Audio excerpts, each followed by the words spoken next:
Nongeye kubasuhuza cyane mwese mukurikirana Verse Media Rwanda TV. Dutangiye isomo kwiga kudoda season ya 18 episode ya 51 aho turi gukora iri kote ryacu muri kureba hano. No kuvuga ati iri kote rero turimo gusatira ku musozo cyangwa se turi gusatira kuri finale. No kuvuga ngo aho tugeze turi gucomeka aya maboko yacu. Wewe mushyashya rero wofunguye isomo bwa mbere nakubwira ngo wenda wajya kureba kuri episode ya mbere ugatangirira aho twatangiriye. No kuvuga ngo ni season ya 18 episode ya mbere kuko ubu tugeze kuri episode ya 51 tugeze hano ku maboko. Reba n'amaboko uri kureba hano, aya maboko niyo turi gucomeka, yarebe neza. Turi kuyacomeka haranyine ku gipande cy'imbere n'ikinyuma kuri twari twabihuje. None turi gucomeka amaboko, nitumara gucomeka amaboko ntirirako uri kureba riri bukurikireho. Nyuma y'ikora ni ibipesu, no kuvuga ngo n'amayeprete naho turaba tuyakozemo mo hari mu rutugu naho turaza kuyashyiramo.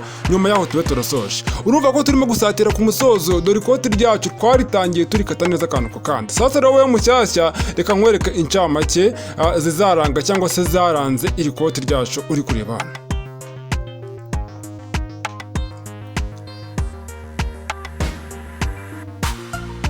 Nkuko ubibona hano urabona ko natangiye mbereka uko bafata ibipimo, ntangira mpima mbere uko bapima ikote. Nkubwira ati gupima ikote bitandukanye no gupima iyindi myenda. Ikote ryo hari ukuntu baripima, niyo mpamvu nkubwira ati episode ya mbere nuyireba urasobanukirwa neza akantu ko kandi. Hano kwa tugiye gushushanya, urabizi umuntu amaze gupima no kugabanya ibipimo atajya gushushanya. Nyuma yo gushushanya urakata, no mu ikote umenye ko harimo epense za decoupe. Umuntu utazi decoupe cyangwa mutarasobanukirwa neza decoupe, ureba iri somo ry'ikote uraza gusobanukirwa izino epense za decoupe mu ikote uburyo kibazishyiramo, urabibona neza akantu ko kandi. No kuvuga ati tumaze gushushanya decoupe naho turayikata. Noneho nyuma tumaze kumwikata tujya hano mu bintu byo kudubura, gutera ipasi, komeka. Ahangaha kwa dutangiye komeka virizoline yacu y'ibiheri. Nyuma yaho tujya guhuza ntabwo duta kwihutira kudubura. No kuvuga ati tudubura bitewe naho tugeze. Ahangaha tujya guhuza, urabona nkanga kwa turi guhuza icyo twakwita ngo ni decoupe. Noneho turahuza, nyuma yaho tujya kudubura. Nubona hira virizoline umenye ko twatangiye kudubura. Nyuma yo kudubura tujya gutobora imifuka. Rero nyuma y'imifuka urabona ko ibizakurikira ni ikote, ibipesu n'amaboko ubwo nayo yaciyeho nubwo ntayacishije hano mu incamake. Ni ukuvuga ngo ni ibi byose bizaba hanyuma tukaza dusoza ikote ryacu. Ku bantu rero bafite amatsiko bari kwibaza ngo none se nguri ku isomo ko ritarangira ko tutagira ku musozo, narakubwiye ati kwiga ikote ntabwo ari ibintu byoroshye. Byonyine uri kubyiga atari iri somo nateguye kuri video, n'ubundi waryiga hano n'ubundi buri kwiga. Wakiga uri kumwe n'umwarimu wawe wenda hano ariko kwigisha naho buri kwiga. Ariko n'ubundi uburyo bwose warikoramo kwiga ikote ntabwo biba byoroshye. Niyo mpamvu ryagize no mu episode menshi, ni ryo somo rya mbere rigize episode nyinshi kurenza andi masomo yose twagiye twiga hano. Niyo mpamvu yari kote rero urumva ni urundi rwego, kandi nagiye mfata amashusho akantu ku kandi, nta kintu na kimwe nigeze naruka. Aha rero dukomereje twagarukiye masuje inyuma nk'umunota umwe, twaba turi gucomeka akaboko. Niho mba nkomereje, ntabwo nsubiza inyuma ngo ujye gutangira. Niyo mpamvu nkubwira ati wowe mushyashya urumva ko hano twatangiye gucomeka akaboko mu gace kabanjirije kano. Ubu ngubu mpereye aho twagarukiye, subiye inyuma ho gato nk'umunota umwe, ubwo mu munota wafata hose nyine harabara aho ngaho. Rero ni ukuvuga ngo uramutse uhereye hano urumva ko waba ucitswe cyane. Wenda reba ni episode urebe ko nsobanura, nimba uri buze kubishima. Nyuma yaho ujye gutangira kuri episode ya mbere kuri iyi season ya 18. Hano urabona ko tumaze kuzegutsa nk'udo gucomeka akaboko, turahindura tukareba ko bimeze neza. Gusa iyo uhinduye nyine ubona bidafite forume. Ni ukuvuga ngo bitewe n'ukuntu ikote ryacu hari mu kaboko hejuru haba hameze nk'asongoye hejuru cyane. Urabona dupima muri episode ya mbere akaboko uribuka neza twasigaje rimwe. Ririya rimwe rero ukuntu ryigaragaza hariya nyine ubona ari nk'akantu gasa n'agasongotoye hejuru, ukuntu nk'agasongoye niko nabyita. Ni ukuvuga ngo rero ubirebye kuriya nyine ubona nyine biba bimeze neza, ariko ukabona nyine hari akantu wagira ngo kari kuburamo. Nta kintu kiri kuburamo, ni uko nta muntu uba wambaye ngo ubibone. Ni uko utaba wasize aho ugomba kurishyira nyine, nimba ari ku muntu aryambare cyangwa nimba ari manike. Kuko hari ukuntu umuntu amara gukora umwenda wenda akambika nka manike, yakoze size ya manike birashoboka cyane, ari nk'imyenda yo gucuruza birumvikana. Kuko nta muntu ujya apfa guhuza size na manike 100% ntibibaho. Ni ukuri ntabwo bibaho. Ushobora gusanga manike munganya mu nda ariko mutanganya igituza, cyangwa se munganya igituza no mu nda ariko mutanganya muri taye.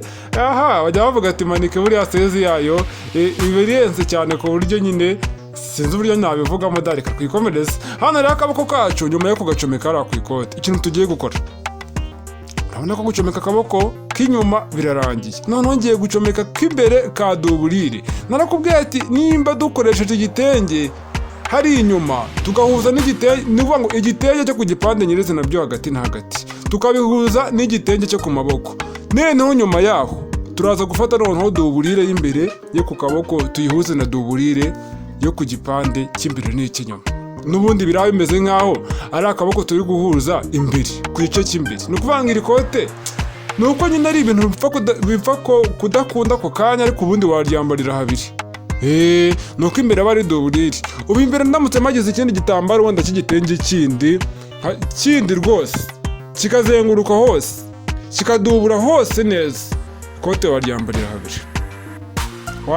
habiri bigakunda. Ariko nyine nabwo ni iyindi mibare, simvuze ngo byakunda ngo nabyenejeje na kwijana ngenda ujye kubikora, ariko bisaba kubibara. Ubwo ni ukuvuga ngo nkara kuyikora no kwanza ukahatekerezaho ukavuga ati se nindyambarira habiri no kuyikora naho buriya bizahita bigaragara neza cyangwa hari ikibazo kizazamo. Ukabanza ukamenya ibyo ari byo hakiri kare, utazihutira kujya gukora ibintu ngo nabyemeye ugasanga byanze kuvamo, ugatangira ukambwira ati sinjye nayibabwiye. Sasa rero urabona ko hano ni ukuvuga ngo hano mbagiye guhuza duburire y'imbere nyine nayo nkayiteranya, gusa ntabwo nabona uburyo ki mbikwerekamo neza. Ubwo nawe nyine bitekereze ko nimba umaze guhuza inyuma uri buhuze n'imbere ukwaho, naho hera mu rutugu ubwiza bwa duburire burebane. Ubwiza bwa duburire wenda ngo barabavuga ngo ntabubaho, imbere n'inyuma haba hasi, ariko aho twagize ku bwiza bwayo ubwo nyine ni imbere ku bubi bwayo, kuko ububi nyabubi ni ububa bwihishemo hagati na hagati ya duburire n'ikote n'igice cy'inyuma, niko kwakita ko bubi. Sasa rongeye gufata hariya mu rutugu ho ku bwiza bwa duburire, cyangwa se hari ahakora ku mubiri wacu iyo umuntu yambaye ikote kuri duburire, mpahuze no ku kaboko ahakora ku mubiri wacu iyo umuntu yambaye ikote. Ubwo ba bantu bashakira impamvu bose zari bagiye kumbwira ati ntabwo wakora ku mubiri nzaba nambariyemo agashati, ibyo birakureba nta kibazo. Icyambere nuko nkubwiye hariho none uhafate aba ariho ubwiza n'ubwiza uburebanyisha. Ubwo bwiza nyine mvuga ngo ni ubwiza bwo ku bubi aba ari bwo urebanyisha, numara kubuhuza ucishemo akadodo kugira ngo noneho bwa bubi bwa duburire nyirizina bujye kwishamo hagati na hagati, ku buryo igipande cy'imbere cy'ikote n'icy'inyuma cy'ikote hagati na hagati aho utabona niho turi bwite ku bubi. Ndabihuza kuriya. Ibi bintu kubikwereka hano rero bisa n'ibigoranye, gusa nujya kubikora uzamenya ibyo ari byo. Wowe nujya kubikora uzamenya ibyo ari byo. Icyo nzi cyo nimba warize ijiri nicyo kintu cyoroheje kwize mu bintu bijyanye n'uru rwego rw'amakote, urwego rwo gukora nyine iyi myenda nk'iyi ngiyi bigiye isa nk'ayitinda cyangwa se ikomeye. Nimba warize iriya jiri ukayireba neza akantu ko kandi, ni ukuvuga ngo revo y'ikote rwose ntabwo bino bintu byakugora. Ubwo wowe bigiye kugora ntabwo wakurikiranyije akantu ko kandi. Iriya jiri twize buriya niyo mpamvu nkubwira ngo mbere yuko kwiga ikintu gikomeye ndabaza nkareba koroshye ariko kajya gusa na cya kindi. Nimba tugiye kwiga ikote ariko se ubundi nkabanza ngatekereza ngo mbere yuko wiga ikote ijiri akajire uzi kugakora? Ese uragiye gukora ikote utazi no gukora akajire? Niyo mpamvu nabanje akajire buriya nari nabibaze mvuga ngo nyuma y'akajire hazakurikiraho ikote. Udatekereza ngo wenda ngo ikote ngo ryavuye mu nkunga zanyu nanjye turafatanya.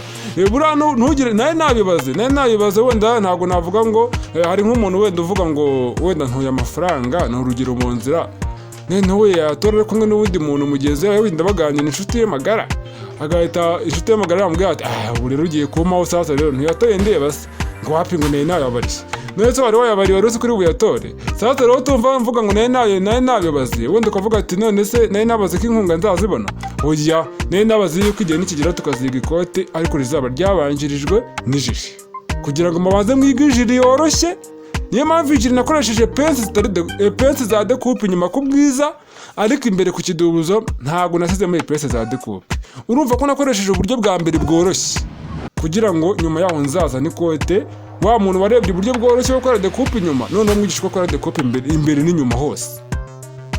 Urumva ko hano nibyo nakoze.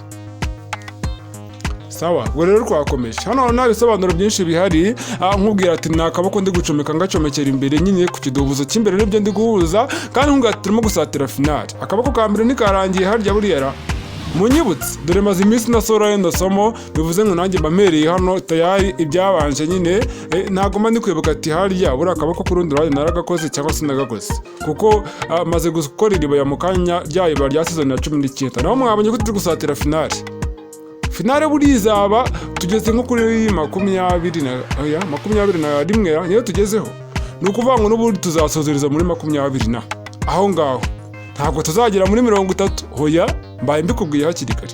N'iri kote naryo rero turi kuri 51, ariko tuzasozereza muri za 50 na ntabwo tuzagera muri 60. Urumva ko turi hafi gusatira ku musozo.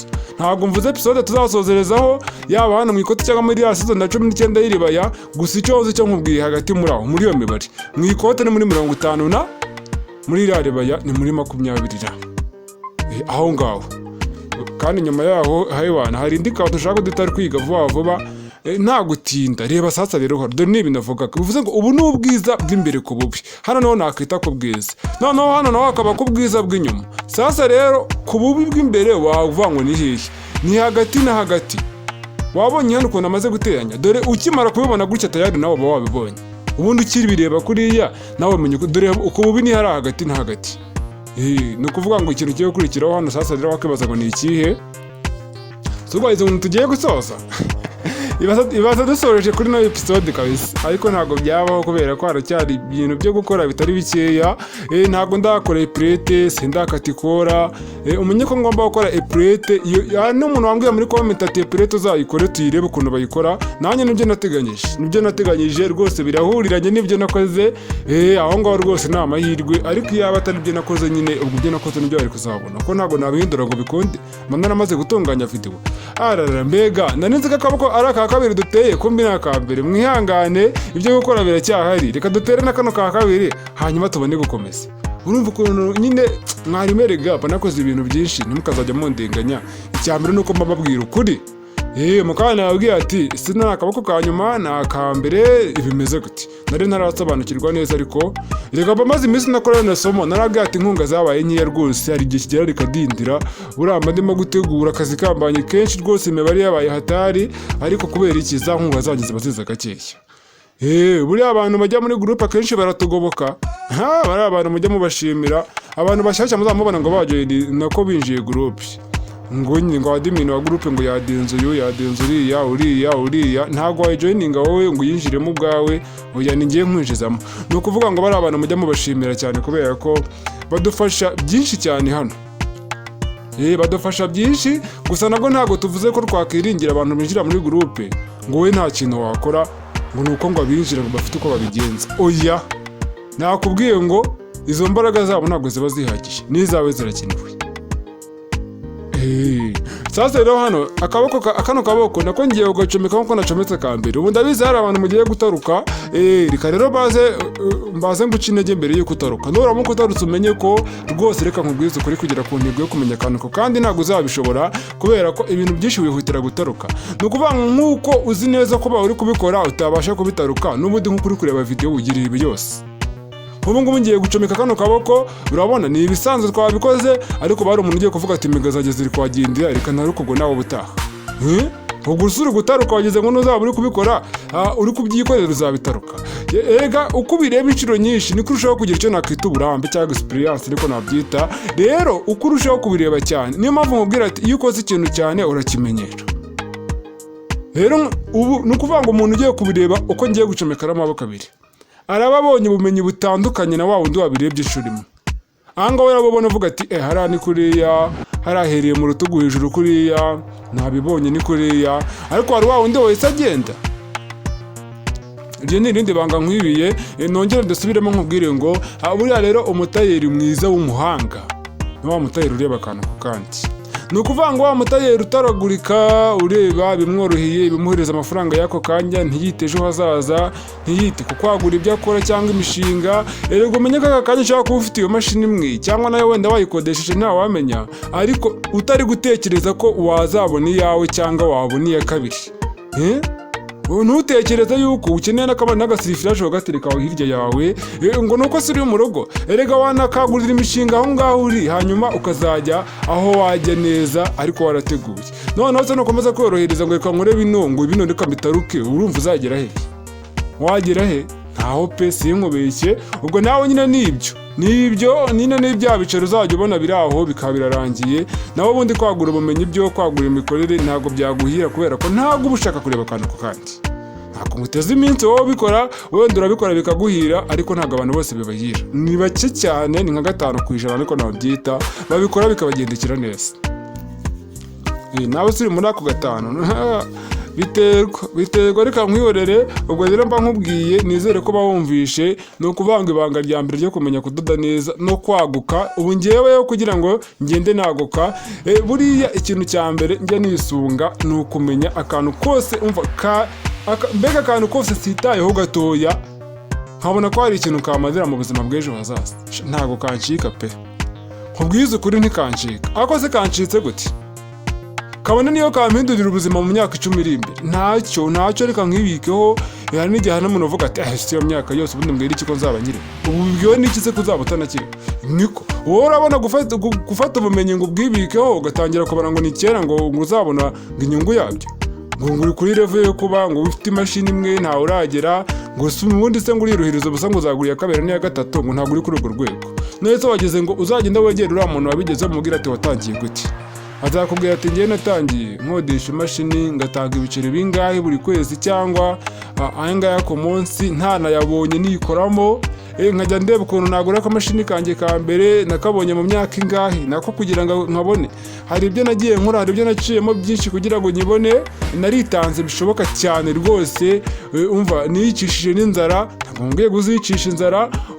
Nakubwira ati none nguri ya mbere nakomeje kugenda savinga, niga byinshi, ubumenyi bwose mbonye ngahita mbufatirana.